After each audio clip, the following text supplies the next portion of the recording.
Добро утро в четвъртия финален ден на 8-то издание на Софийски фестивал на науката.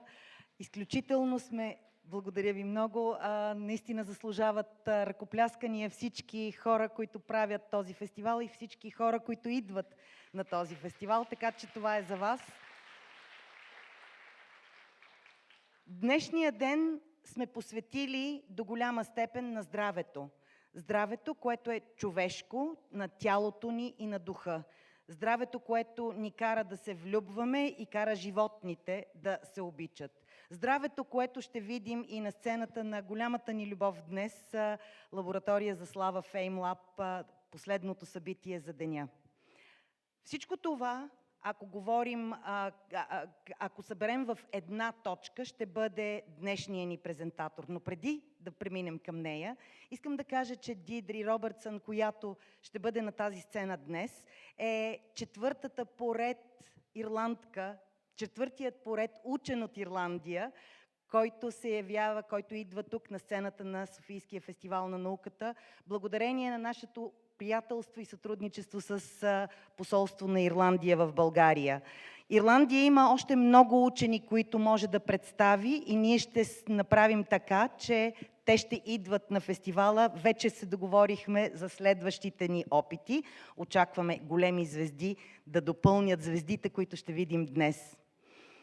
Deirdre Robertson, освен че е доктор по поведенчески анализи, е и националният победител на FameLab на Ирландия от 2017 година. Една изключителна млада учена, която има много интересни истории за разказване.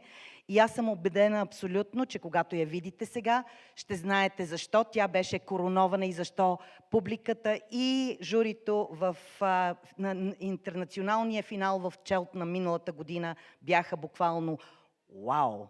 И така, оставям ви на мозъка и на неговите тънкости и на изследванията, които правят психолозите в много вещите ръце на Deirdre Robertson. Заповядай.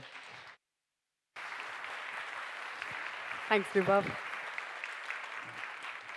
Hello, everybody. Thank you very much for having me. It's my first time to Sofia. I think it's absolutely beautiful and really excited to be here at the Science Festival. So my name is Deirdre Robertson. Hope this paint works, yeah? And I am from Dublin in Ireland, and I work in a place called the Economic and Social Research Institute. And this is like a university, except our sole purpose is to provide research to help policymakers make decisions. So we try and predict whether a policy is likely to help people or to harm people. And I'm in the Behavioural Research Unit, so what we look at is if a policy is likely to affect behaviour, whether this is likely to have a good impact on behaviour or a bad impact on behaviour in terms of helping people or hindering people.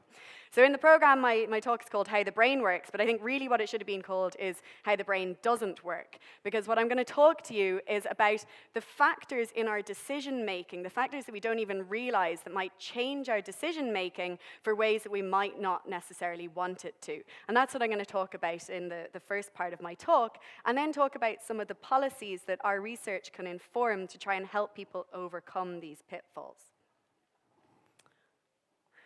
Before I begin that, I want you to look at this lovely picture. Does everyone know what they're looking at here? Yeah? A lovely picture of a really, really messy, dirty bathroom. Why am I showing you a picture of a urinal? Well, in Schiphol Airport about 10 years ago, they had a major problem. That the cleaners were spending a lot of time cleaning up messy urinals, which is a disgusting task and also cost a lot of money in Schiphol Airport, over the whole urinals. And when I was on my work computer looking up pictures of messy urinals, which I'm a little bit concerned about if IT look at my computer, it was a little bit weird, I discovered that this is a major problem. So much so that in China, they considered fining people. I'm not sure how that was going to happen. Were they going to stand outside and ask, did you spill or not, and I'm going to fine you? And they have an entire WikiHow article for people who are concerned about this, and they can learn how not to spill. So, I mean, I don't use urinals, so I'm not sure if you need a WikiHow article. But Schiphol Airport came up with a different solution. If you look into a urinal in Schiphol Airport, you will see a little picture of a fly. Why? It seems men just need something to aim for. And this reduced the spills by 80%. Just having this little fly. Now, this is an example of a behavioral nudge, and many of you might know the term behavioral nudge already. This was made famous in a book written about 10 years ago by the now Nobel Prize winner Richard Thaler and lawyer Cass Sunstein. And what a nudge is a way to restructure the environment to encourage a certain behavior without taking away autonomy. Someone can still not aim for the fly if they want, but the fly is there to help them aim for it. Now, if you've heard about nudges, then you may also have heard about some of the arguments for and against them. But there are just three things that I want to say about nudges, because they have become synonymous with my field, which is behavioral science. And the first is that nudges are often seen as a fix-all. Oh, you have a problem with cleaning? Stick a fly in a urinal. That's not necessarily always the solution, particularly when it comes to complex behaviors. And nudges have to be tested all of the time. So for example, we don't always know what's going to work and what's not going to work, and that's why we need experiments to test it. So in the US, they implemented a nudge that was supposed to reduce energy consumption, and they found that people who voted Democrat reduced their energy dramatically. Great, the nudge worked. People who voted Republican increased their energy hugely when they put this nudge in place. So we can't always predict behavior, and we need the experiments in order to do that. The second is that nudges don't always work for complex behaviors. So yeah, if you're going to spill in a urinal or not, it's great to have a picture of a fly. If you're trying to predict why someone is going to take drugs or not, a nudge isn't going to change that. But what I think is the most important part of behavioral science is the basic research, in which we look at some of the pitfalls that cause people to behave in the way they do, and we look at the things that predict, for example, why somebody is going to take drugs, and then try and implement different ways to try and encourage people not to do that, while not taking away autonomy. Of course, we all have the choice whether or not to, but just giving a helping hand. So I think a good analogy for behavioral science is kind of like the game of snakes and ladders, which I hope all of you have played at some stage, but in case you haven't, it's a board game, and if you hit a snake, you end up going back to the start, and if you hit a ladder, you can rise up a few places. And what I see the role of behavioral science is in identifying the snakes that are going to change people's decisions in ways that they may not necessarily want to or intend them. And what we do is try and apply solutions to this at a policy level to try and help people skip over the snakes and continue on. So, before I go on, I want to check you're all paying attention and ask you some questions. So what I'm going to do is put up 4 questions, excuse me, on the board behind me.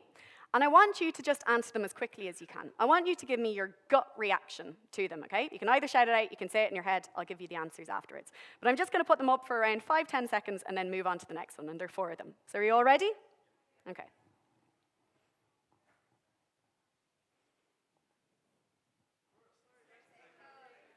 Okay, next one.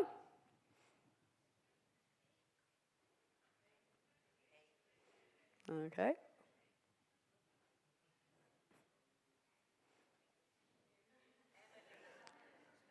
Okay, next one.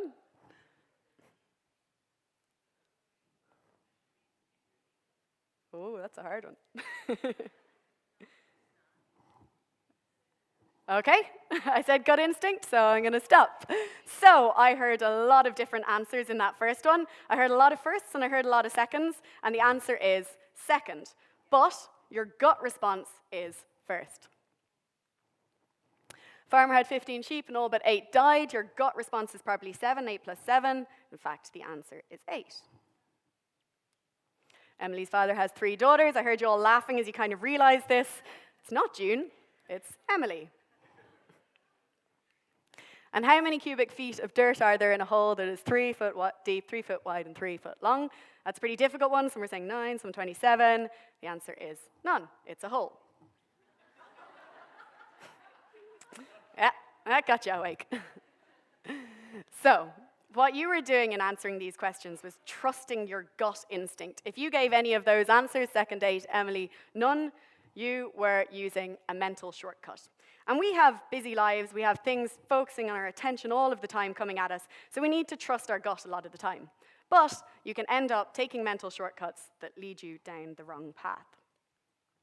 So those questions I just asked you are part of a new form of the cognitive reflection test. And this is designed to tap into two ways of thinking, one of which is called System 1 and one of which is called System 2. So System 1 is that gut instinct. They're called heuristics, the ways that you come up with answers that seem right. And this is how we process information a lot of the time in the world. You're not going to spend a huge amount of time thinking about what route will I take to work today? Will I take a different route to another day, or will I take my same route as always? You just go on the same route. You're using a heuristic, your System 1. System 2 is a more controlled, reflective way of thinking. Once you get to work, you're given a project and you use System 2 to do it. So System 1 is what you were using if you gave any of the wrong answers. They were answers that seemed right. You were using a heuristic, but they weren't the right answers. If you gave the other answers, congratulations, you were using System 2. So that's an example of a way that we know the brain works and the way that people can end up being tricked into wrong answers. And what I'm going to talk about are 5 other ways. I could talk about multiple, but I've just chosen 5 ways that we know the brain works or the brain doesn't work when presented with information. So let's start with information overload. So as I said, we have a lot of information coming at us all of the time, and we have to choose what to attend to. And one part of our thought process is called working memory. And this is the part of the brain, the part of our thinking, that can hold information for a short time and manipulate it. So if I asked you to add up 7 plus 10, you would be remembering 7, you would be remembering plus, you would be remembering 10, and you'd have to hold all of those pieces in your head, manipulate them to get the answer, and come out with the right answer. That's what working memory is. But working memory has a capacity. We can't think about so many things at the same time. And this is generally believed to be 7 plus or minus 2 things. So you can generally hold around 7 things in your short-term working memory, plus or minus 2, depending on your individual ability. But after that, it's very difficult to hold more. So that's why we can't really multitask, even though we might think we can.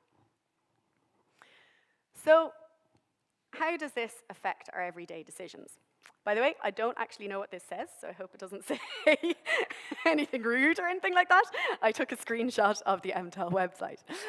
So imagine you are choosing your mobile phone plan. When you're doing that, you have to factor in a number of different things. You think about, what type of phone do I want? Okay, that's a relatively easy decision to make. How much data do I want per month? Okay, let's interact the two. iPhone might have more data. Samsung in one deal might have more data. Then you start to think about how much does it cost every month? Factoring in these things is getting a little bit more expensive or a little bit more difficult. And then you got to think about how long is the contract? 1 month, a year, 2 years. And at this stage, while trying to factor in all of the different plans, you're really getting a little bit confused. And this is what we have found in our research in my lab, in which we looked at how consumers can integrate all of the different pieces of information that they need to do in order to make a decision. So we found we gave people one piece of information, like, for example, what phone do you want? People are okay at telling whether they're getting a good deal or a bad deal when you give them just the phone and the price. They're not so bad.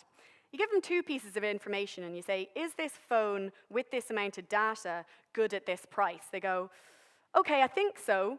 They get a little bit worse at integrating the information and they're not so good.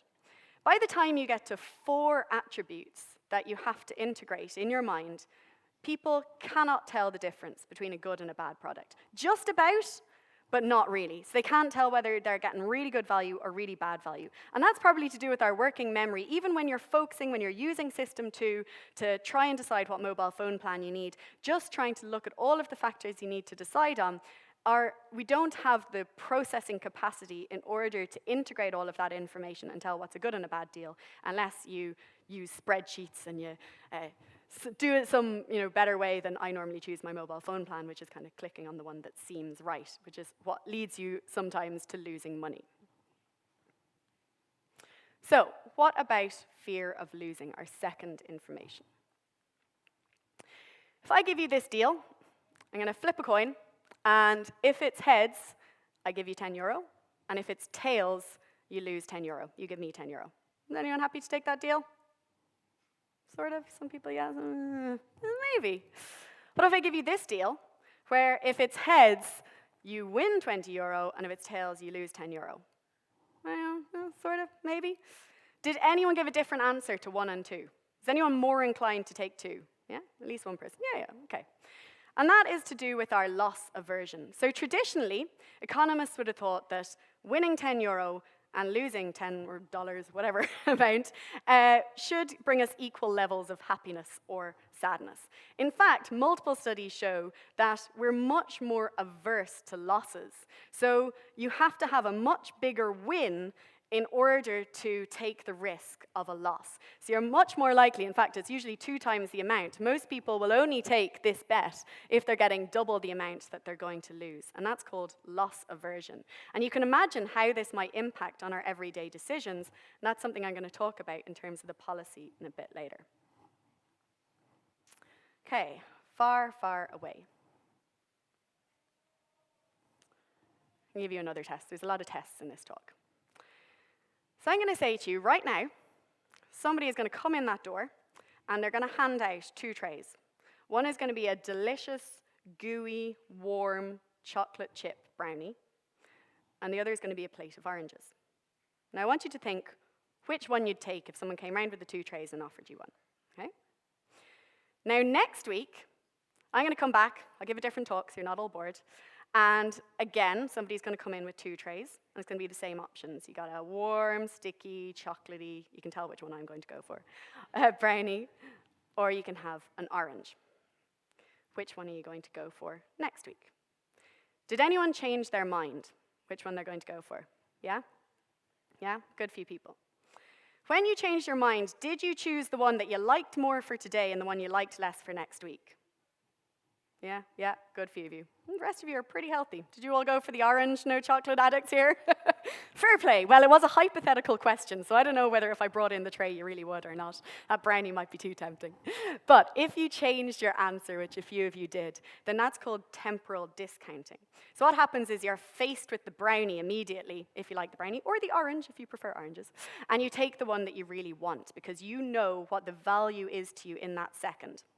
But when you're thinking about next week, we have this idea, this imaginary idea of our future selves being these perfect people who are not going to take the brownie that we want, but we're going to be healthy next week. Is that right? You always think that you're going to be healthier than you actually are. You're going to get up and you're going to run every day next week. You're going to eat the orange every day next week. You're never going to have a brownie. It gets to next week, and you're exactly the same as you are this week. So we have this fallacy, which is that our future selves are going to be healthier than our current selves. And this is called temporal discounting. And in studies like this, it's often done with money. It says, do you want $100 now or $110 next week? Or do you want $100 in a year or $110 in a year and a week? And people tend to think that the week distance in a year isn't as much as the week feels now. So this is our problem. Things seem far, far away. When we look at this in relation to consumer decision-making, and this is why I love psychology, because there's weird studies like this. They brought people into a room, and they put them into a virtual reality environment, and they saw a picture of themselves on a TV screen. And the picture was either themselves, this is apparently the first author of the study, a slightly older version of themselves, or a much older version of themselves. And they had them stand in this room and looking at themselves. And then they asked them, okay, we're giving you $1,000, and I want you to tell me how much of this you'll assign to pleasure spending, to saving for a rainy day, and to retirement. And when the people were just looking at themselves, they assigned a measly $80 to their retirement savings. When they were looking at a digitally manipulated version of their older self, they instead said that they would save $172. And that's because seeing the image of their future self is pretty hard when you're just thinking about it. You don't really appreciate what retirement is going to be like unless you're close to it and how much you might need the money. But when you try and manipulate it so that it seems closer by showing people a picture of their aged face, they were more likely to discount, or to rather not discount time and to say, oh yeah, I should put more money into retirement. I will value it more at retirement. Okay, everyone else does it. Does everyone know about lemmings? Oh, I don't know much about ecology, but apparently it's not necessarily true that they all jump off a cliff. It just happens sometimes, but it's a good analogy. So the idea is that lemmings always follow each other off the cliff into the sea, and then some of them die, and it's thought of this ridiculous behavior that how does no one have a survival instinct not to jump off the cliff? And what are we doing? I don't know. Everyone else is doing it, though. And this is what humans do as well. So there are some very famous studies from the 1950s by Solomon Asch, a psychologist. And what he did was bring 12 people into a room at one time. I think it was 12, a group of people. And what one person didn't know was that they were the only person who was a real test subject. The rest were all of his friends. And he very simply asked them, okay, a series of lines. Which of these three lines, A, B, or C, is this line more similar to? And very obviously the answer is A. But what he got his friends to do, the Confederates, was give the wrong answer some of the time. And he was interested in whether people would conform, whether they would also give the wrong answer, even though very clearly there was a right answer. And he found that 75% of the time, people, or at least in 75% of the cases, people would conform with the majority view, even though it's very clear that the answer here is A. And you can watch videos of this on YouTube. It's really interesting because you see people kind of squirming because they know it's the wrong answer on the one hand, but they're also thinking, wait, if everyone else thinks it's the right answer, how can I be wrong or how can I be right? Maybe everyone else is correct instead. And these have been followed up in a series of other studies, and this kind of forms the basis of our understanding about peer pressure and about group pressure, and also about social norms, so our tendency to do something if we think everyone else is doing it. And I'll come back to that point as well when we come to the policy. Okay, so my fifth one, background noise. Now, I didn't really know what category to put all of these factors into, because the four that I've talked about already are quite well-known psychological phenomena. The ones I'm going to talk about now are kind of weird things that we've discovered in doing experiments that affect people's behavior, and that we haven't necessarily used yet, but that might come in useful when we try and understand how we're being tricked into different things. So, first one is something called cue fluency. So this is a relatively recent study in which they told people that they had to rate financial institutions in terms of how likely they were to, manage their money well. Now, these were fake institutions, but they just said, theoretically, we want you to rate these institutions. And they're rated by two things, the Rose Index and the Stone Index. And they said both of these indices are really good indicators of a financial institution, and the vast majority of the time, they agree. So if one is high, the other will be high, and you can be more likely to trust that financial institution. But sometimes they disagree. And we want you to decide, when they disagree, how much you would trust that institution. So in this case, you can see the Rose Index gives a rating of 9.2 out of 10, pretty high. And in this, the Stone Index, if you can see it, gives a low rating. So they asked people to judge, how much would you trust it on the basis of these two factors? And they had told them the indices were the same. And what they did was they varied whether the Rose Index had blurry font like this, or whether the Stone Index had blurry font like this. And they found that when people made the decision, if they saw the one in the blurry font, they tended to discount that. They tended to ignore that information. So because this was a nice, clear rating saying 9.2 out of 10, even though this one said low, they tended to say they'd trust the institution much more. And same vice versa, if the Rose Index was blurry and the Stone Index was nice and clear, they tended to trust the Stone Index.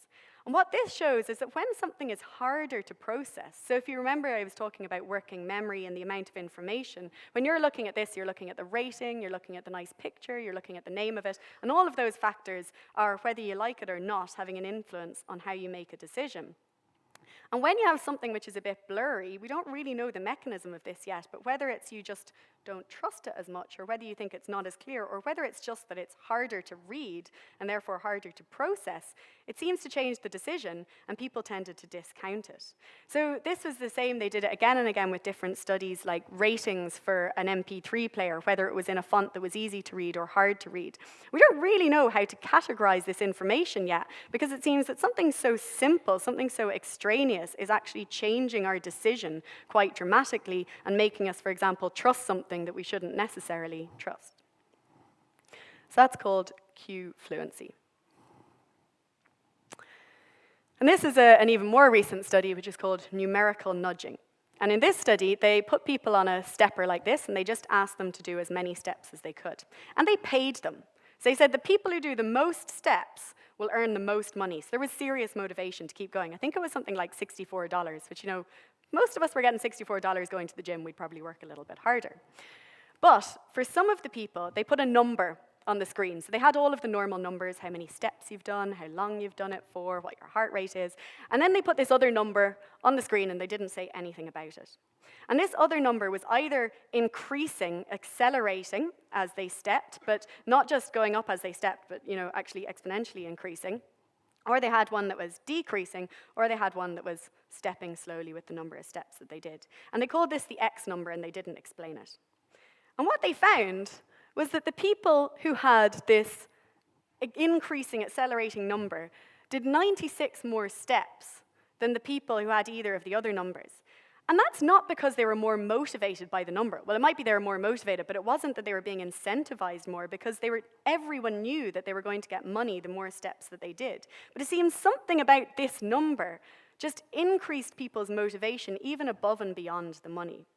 And so when I say we don't really know what to do with this information yet, this is a very new piece of science, but I think this is something that is informing us about the way our environments shape our motivation and what factors we might need to look into how people are demotivated or motivated by their environment in ways we might not necessarily realize. Okay, so I've given you a really, really brief overview of just 5 of the factors that might affect our decision making. Great, you say. You've just told me that I basically have brain freeze and I can't make any decisions. And that's where the second job of behavioral science comes in. The first job is to try and find out these things, find out this basic research, this basic evidence for how our brains process information. The second job is to try and come up with solutions and to feed that into policy. So let's talk about each of these in turn and some of the policies that have been implemented on the basis of them.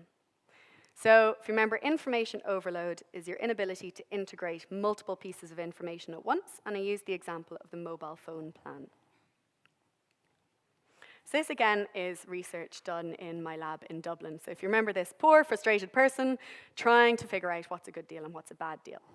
So these are examples of advertisements for electricity companies in Ireland. And they were all offering different things. So you had the basic standing charge, which is the amount you pay before the units of electricity that you use. They had different levels of cashback. Some were €100, some were €50. They also had extra offers, like you get an Irish rugby shirt if you sign up for this one, or you save $180 a year. And then in other ones, you got either a paper bill or an email bill.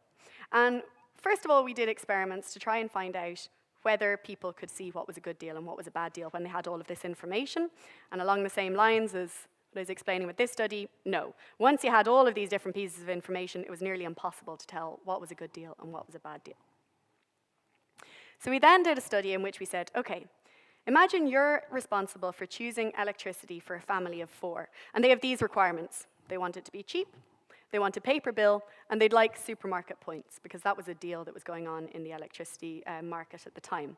And we gave them real ads. So you can see all of the different factors here. They had to look at all of these and decide what was the best deal that met all of these requirements. So it might be that you got supermarket points, but actually it was the most expensive electricity. It might be that you got a paper bill, which cost a bit more than an email one, but you got better supermarket points.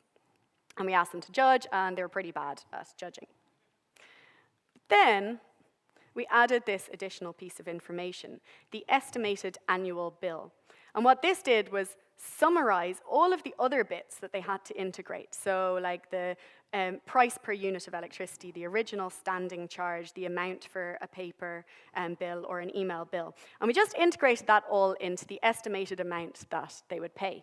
Really simple, you think, but this had a major impact. Suddenly, people were able to tell what was a good deal and what were a bad deal. And we were switching their decisions from one to the other. Without this information, couldn't do it. Even though they had all of the mathematical abilities to come up with this number themselves, they didn't, because they were trying to integrate it all and hold it in their mind. Adding this estimated annual bill meant that people were suddenly able to see what was good and what was a bad deal. And this has now been brought in Ireland. The Commission for Utilities in Ireland has now regulated for this, and all electricity companies have to put an estimated annual bill on their bill.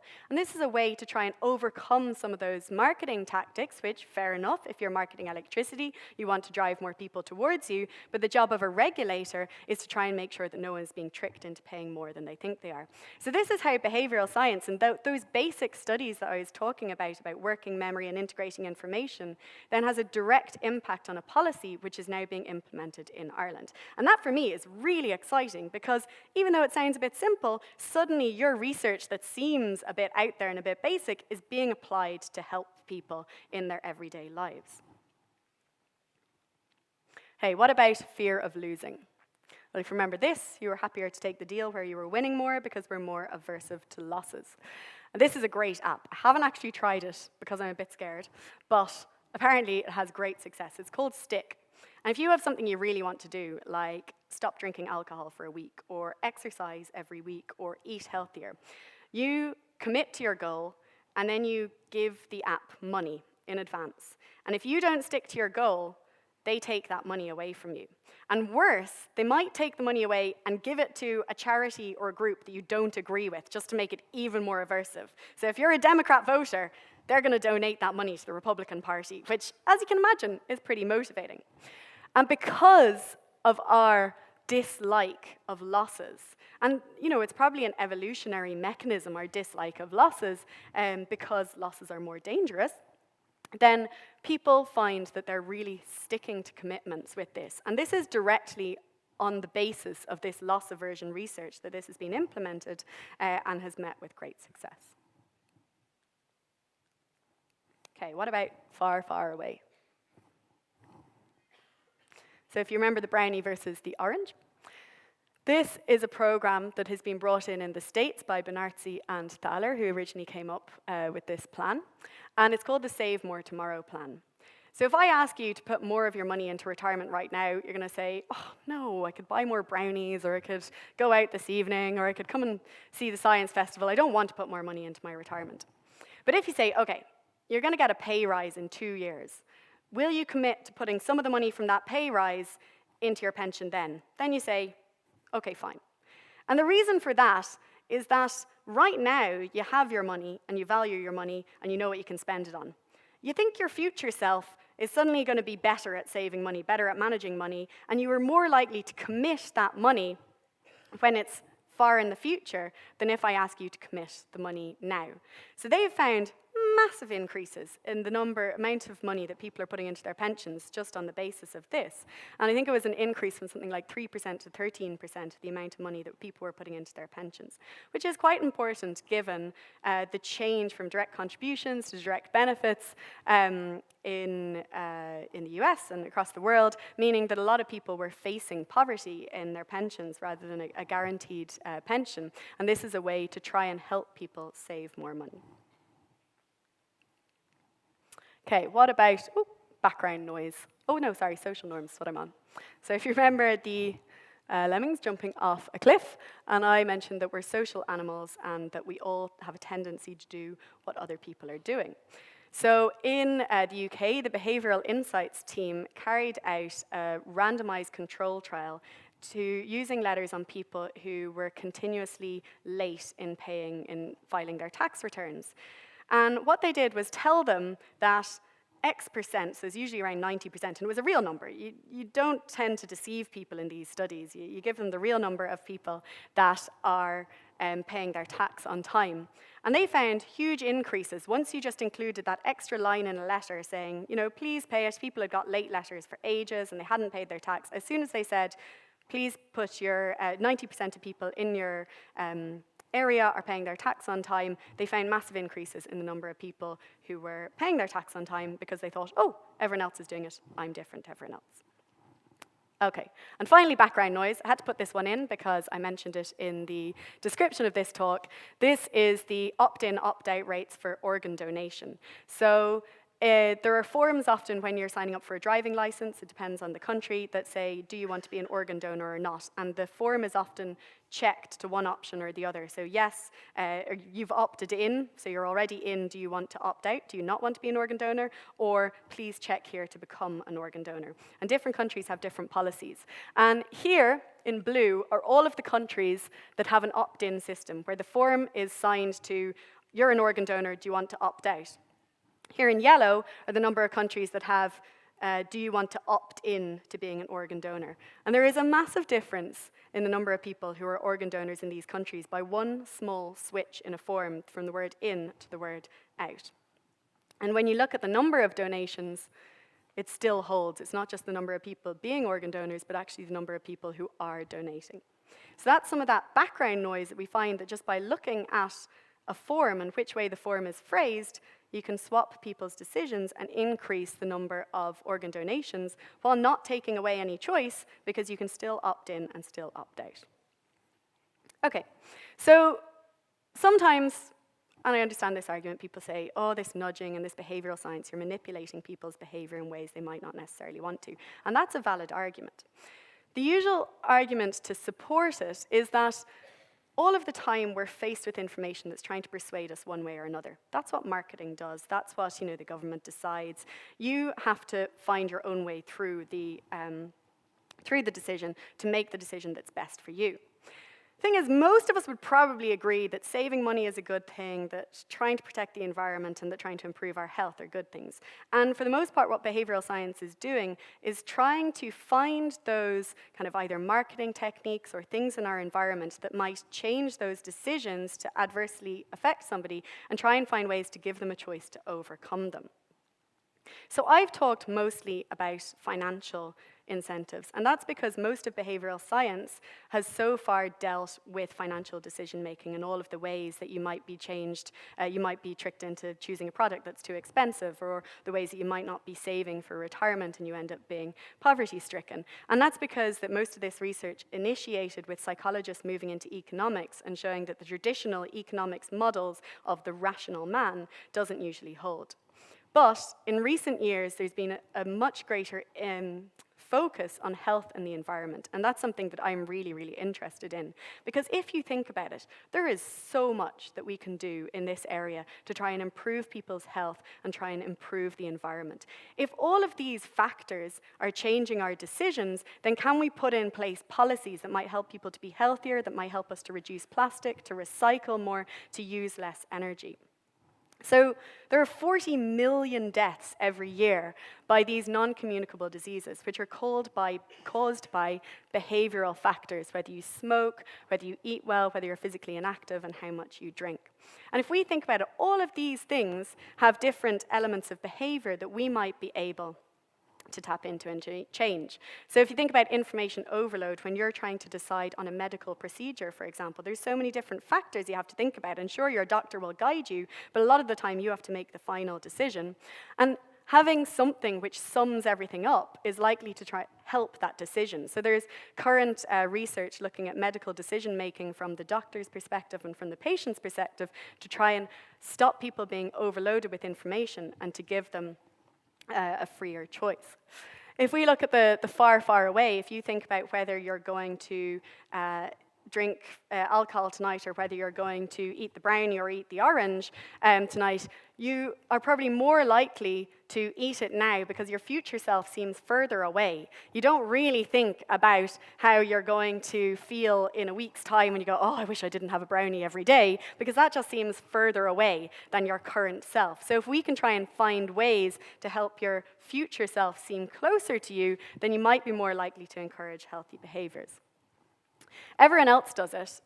This has huge potential and it's been used a lot. This is one of the most successful things, social norms. And what some studies have done is tell university students the proportion of their peers who are engaging in healthy behaviors, like exercising, or the proportion of people who are drinking to excess every night. And they find that for a lot of people, they assume that their peers are drinking far more than they actually are. And when you give them the accurate number, it reduced the amount of drinking.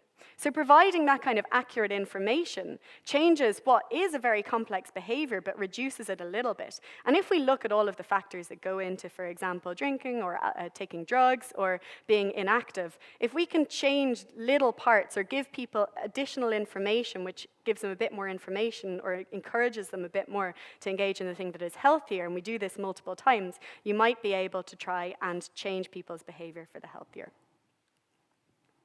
So I'm just going to give you one example from our lab, which I think is pretty cool. So we had a major problem in Ireland with farmers who were letting water from their land seep into nearby water sources, and this was polluting local water sources. And we looked at the letters that the Department of Agriculture were sending to them, and they're pretty long and pretty convoluted and pretty hard to read.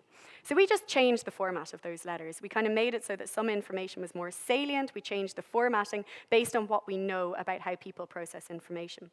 And we found, after these letters had been sent out, we did a randomized control trial, a 20%, nearly 20% reduction in the number of farmers the following year who were polluting, which equates to over 100 farms that were no longer polluting. And not because the motivation changed. They were always getting a fine. They always knew they were getting a fine if they polluted. It was just by changing the format of the information. And something like that is so simple. And if you think about all of the communication that we get all of the time saying, this bill is late, or you're doing this and you're going to be fined for doing it. How much information are people actually missing? It's not to do with a lack of motivation, but perhaps to do with the way we're trying to integrate so much information all of the time, which is stopping people from engaging in behaviors. And so this now has been taken up as the letter that the Department of Agriculture send to farmers on the basis of this randomized control trial. So in my lab, we're moving more into the area of these healthy eating behaviors, into the environment. There's so much we can do. We're looking at trying to improve physical activity in socially disadvantaged areas. Are there certain aspects of an environment that are demotivating for people, like the numbers that we were looking at? Are there ways we can describe risk that improve how people protect the environment? And what about the food choices that people make? So I just want to end with one more test, because you're probably all sick of listening to me, and I'm going to make you all do it. So as I mentioned, snakes and ladders is my analogy for behavioral science. So I've shown you how we're going along, and sometimes there are snakes that can catch us out, and what we often do is try and skip over the snakes. Instead, I'm going to talk now about another aspect called boosting, which is where you give somebody information that helps them overcome a cognitive bias. So what I want to do is show you two drugs, and I want you to tell me which one, or tell yourself, you would be more likely to take. So there's drug 1, which reduces the risk of cancer by 50%, with the possible side effect that 10 in 1,000 people will experience a stroke when they take it. Okay? There's drug 2, which reduces the rate of cancer from 4 people per 1,000 to 2 people per 1,000, with a possible side effect that you'll a 50% increase in the risk of stroke. So I'll show you them again. How many people would prefer to take drug 1? Okay. How many people would prefer to take drug 2? Okay, far fewer people taking drug 2. These drugs are exactly the same in terms of the risk effects. So, reduces risk of cancer by 50%, same as 4 people per 1,000 to 2 people per 1,000. That is an increased risk of side effect, from 5 to 10, 1,000 people, and a 50% increase in the risk of stroke. That'd be 100% actually. But what drug companies often do is present information on increases in benefit in percentage terms in relative risk, and present side effects in terms of absolute risk. So if you think of the articles, this X thing reduces risk by 100%. So there was a famous example with, for example, the contraceptive pill in the 1990s. The risk of taking the contraceptive pill increases the risk of stroke by 100%. The absolute risk, or the relative risk, was from 2 people per 1,000 to 3 people. But it hugely reduced the number of people who are taking the contraceptive pill and hugely increased the number of unwanted pregnancies. Whereas instead, if the headlines and if the newspaper articles and if the scientific papers had presented it in terms of this 2 to 3, people might have been less likely to be so worried by it. And you'll notice now, looking at newspaper articles, that most people use this relative 50%, 100% increased risk. And there was a recent study done which looked at the major medical journals and how they present information. And there's what's called mismatched framing, where people were framing the benefits in terms of the percentages and the risks in terms of the absolute numbers. And this is something which now there's a campaign, there was a BMG editorial about it, to try and prevent this mismatching, because it's actually influencing people's decision when it comes to very important things like what drugs they're going to take.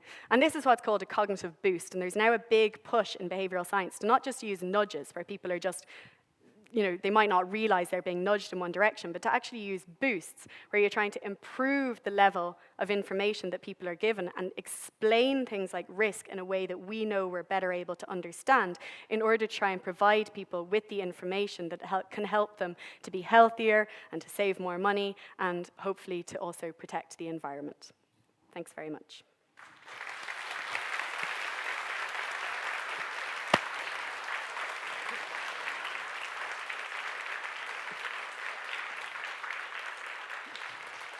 If anyone has any questions, I only have a minute or two, but you're happy to take any.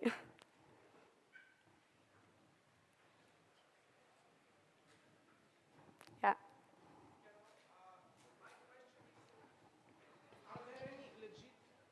Thanks.